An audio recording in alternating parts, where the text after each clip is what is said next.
स्वागत है।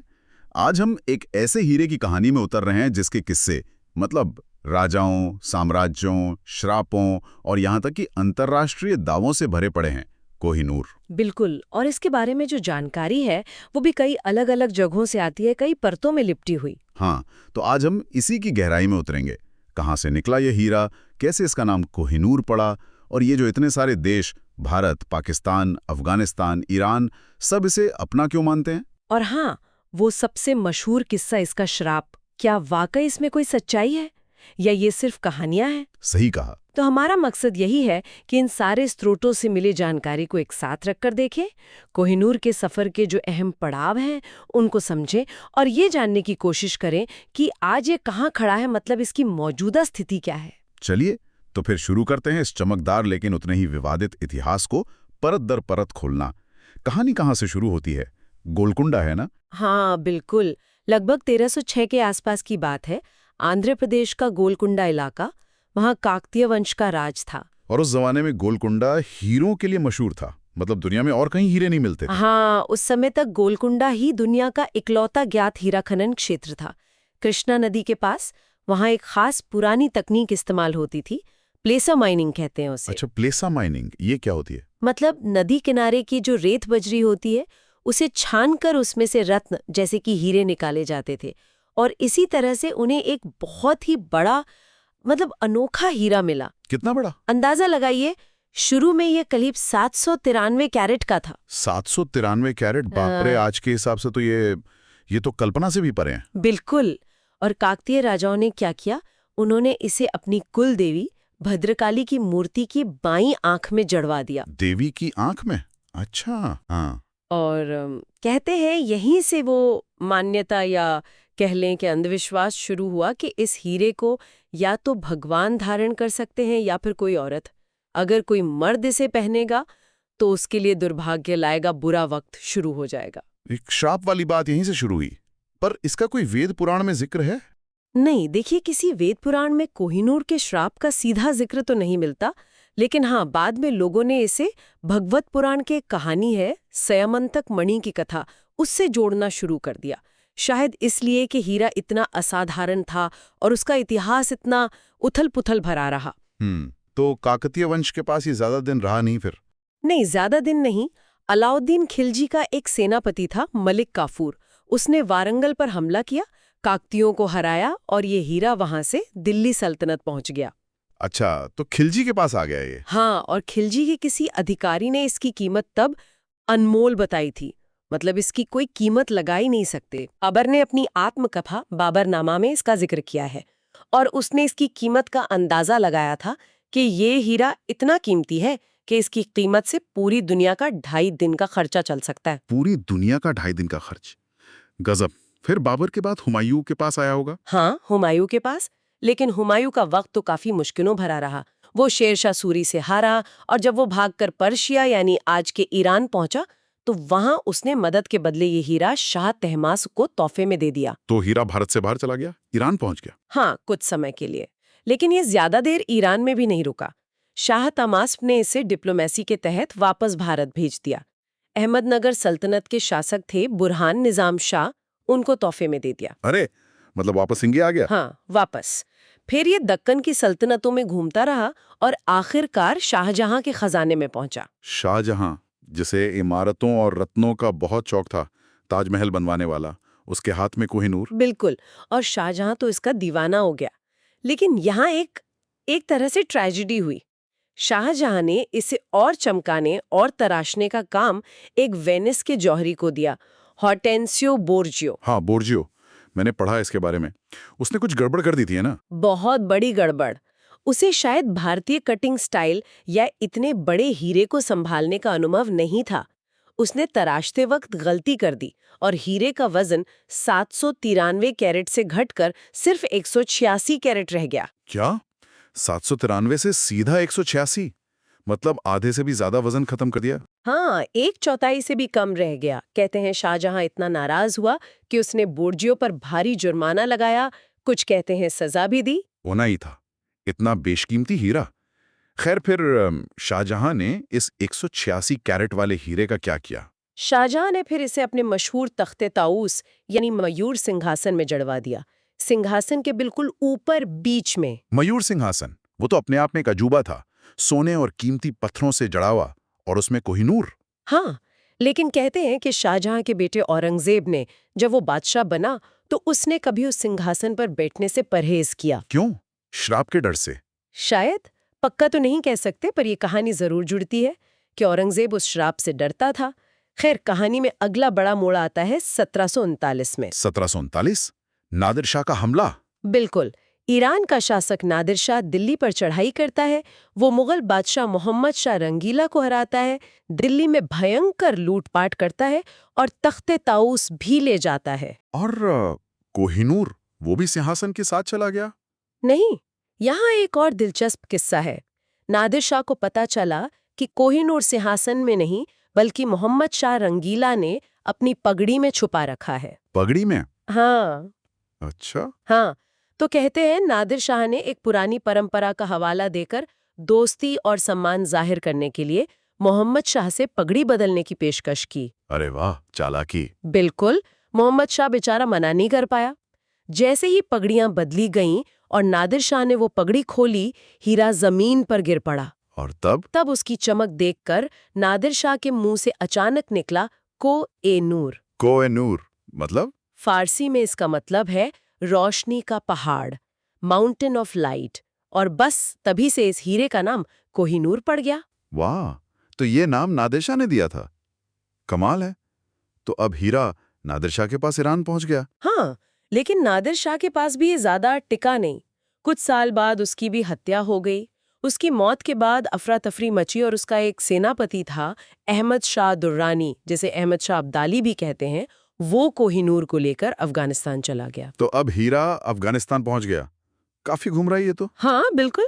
तो अहमद शाह दुर्रानी ने अफगानिस्तान में दुर्रानी साम्राज्य की नींव रखी। कोहिनूर उसके वंशजों के पास पीढ़ी दर पीढ़ी रहा। फिर ये आया शाह शुजा दुर्रानी के पास। शाह शुजा, इसका नाम तो सुना है, इसके साथ भी कुछ बुरा हुआ था शायद। हाँ, शाह शुजा का वक्त भी मुश्किलों भरा रहा। वो अपनों के षड्यंत्र का शिकार हुआ, उसे गद्दी से हटा दिया गया और वो भागकर पंजाब की तरफ आया। उसे कश्मीर में कैद कर लिया गया था। अच्छा, फिर? तब उसकी पत्नी थी वफा बेगम। उसने लाहौर में सिख साम्राज्य के शासक महाराजा रंजीत सिंह से मदद की गुहार लगाई और वादा किया कि अगर महाराजा उसके पति को छुड़वा देंगे तो वो उन्हें कोहिनूर देंगी। तो महाराजा रंजीत सिंह ने मदद की? महाराजा रंजीत सिंह के खजाने में। वाह, आखिरकार हीरा वापस पंजाब आ गया। रंजीत सिंह तो बहुत शक्तिशाली राजा थे, उन्होंने इसे पहना? हाँ, महाराजा रंजीत सिंह इसे अक्सर अपनी बाजू पे बांधते थे, खास मौकों पर वो इसकी नुमाइश करते थे। लेकिन रंजीत सिंह के बाद क्या हुआ? क्या श्राप वाली बात फिर सामने आई? दुर्भाग्य से हाँ, 1839 में महाराजा रंजीत सिंह की मृत्यु हो गई। उसके बाद उनके जो उत्तराधिकारी हुए, खड़क सिंह, नौनिहाल सिंह, शेर सिंह, उन सब की मौतें बड़े ही रहस्यमयी और हिंसक हालातों में हुई। कोई जहर से मरा, कोई लड़ाई में, कोई हादसे का शिकार हुआ। बाप रे, मतलब एक के बाद एक? हाँ, बहुत कम समय के अंतराल में। इससे कोहिनूर के श्राप वाली कहानी को और ज्यादा बल मिला कि ये पुरुषों के लिए मनहूस है। ये भी कहते हैं कि रंजीत सिंह ने मरने से पहले इसे जगन्नाथपुरी मंदिर को दान करने की इच्छा जताई थी। के बाद जो अफरा तफरी मची उसमें उनकी ये आखिरी इच्छा पूरी नहीं हो सकी। और इसी अफरा तफरी का फायदा अंग्रेजों ने उठाया। बिल्कुल, सिख साम्राज्य अंदरूनी कला और साजिशों की वजह से कमजोर हो गया। अंग्रेजों ने 2 एंग्लो सिख युद्ध लड़े और आखिरकार पंजाब पर कब्जा कर लिया। और कोहिनूर? 1849 में दूसरा एंग्लो सिख युद्ध हारने के बाद अंग्रेजों और उस समय के नाबालिग सिख महाराजा दिलीप सिंह के बीच एक संधि हुई, लाहौर की संधि या ट्रीटी ऑफ लाहौर। अच्छा, ये संधि तो काफी विवादित है। हाँ, बहुत। इस संधि की शर्तों में ये भी शामिल था कि महाराजा दलीप सिंह कोहिनूर हीरा इंग्लैंड की महारानी विक्टोरिया को सौंपेंगे। अब इसे सौंपना कहें या जब्त करना, ये बहस का मुद्दा है। तो मतलब एक नाबालिग राजा से संधि करके हीरा ले लिया गया? हाँ, यही कहा जाता है।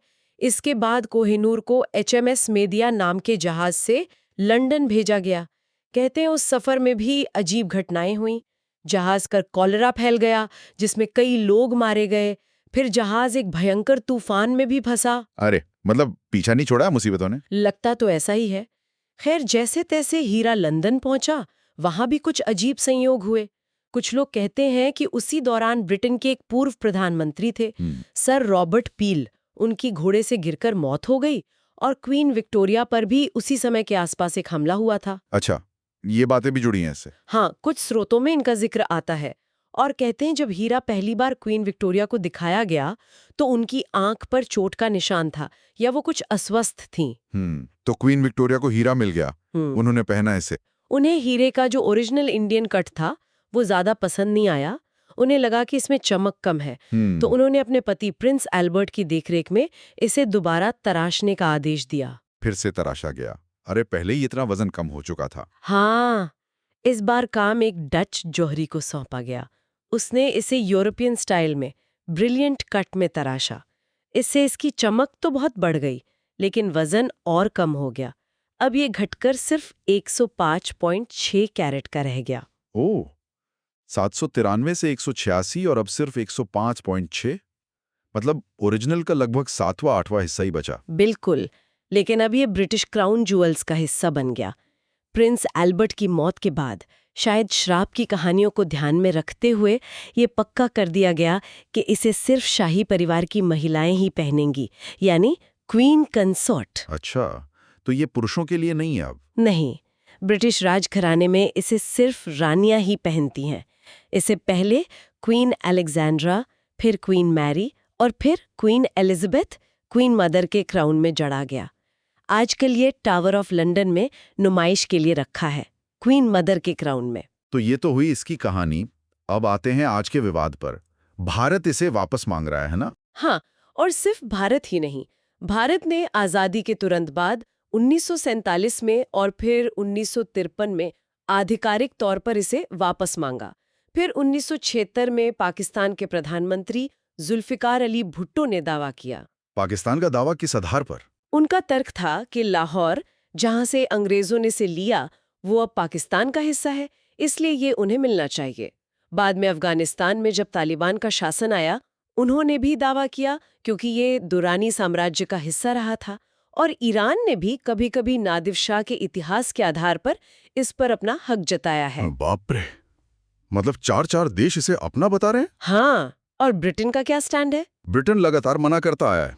उनका मुख्य तर्क वही लाहौर की संधि है कि ये उन्हें कानूनी तौर पर संधि के तहत मिला है, ना कि लूटा गया है। तो फिर दुनिया भर के म्यूजियम में रखी ऐसी चीजों को लौटाने की मांग उठने लगेगी और म्यूजियम खाली हो जाएंगे। और ये तय करना भी मुश्किल है कि इतने दावेदारों में से असली हकदार कौन है। ये बात भी है। भारत में क्या कोशिशें हुई इसे वापस लाने की? भारत में सरकार के स्तर पर तो मांगे उठी हैं, साथ ही कई नागरिक संगठन और लोग भी आवाज उठाते रहे हैं। सुप्रीम कोर्ट में कई जनहित याचिकाएं PILs भी दायर की गईं। तो कोर्ट ने क्या कहा? कोर्ट ने मुख्यतः कहा कि वो किसी विदेशी सरकार को, यानी ब्रिटिश सरकार को, हीरा लौटाने का आदेश नहीं दे सकते।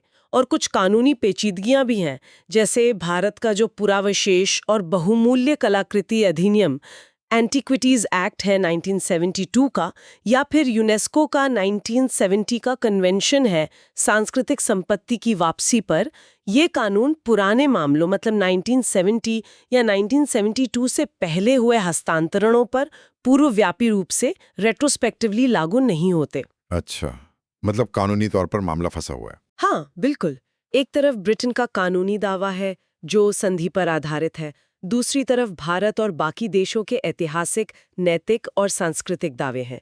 वो इसे औपनिवेशिक लूट, कॉलोनियल लूट और अपनी छीनी हुई विरासत का प्रतीक मानते हैं।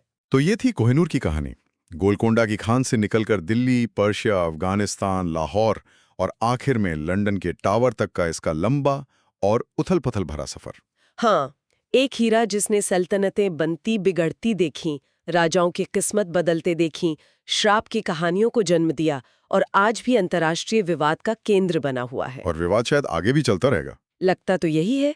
सवाल वही है, क्या ये महज एक बेशकीमती पत्थर है या इसे कहीं ज्यादा इतिहास, संस्कृति और राष्ट्रीय गौरव का प्रतीक? क्या इसे कभी लौटाया जाना चाहिए?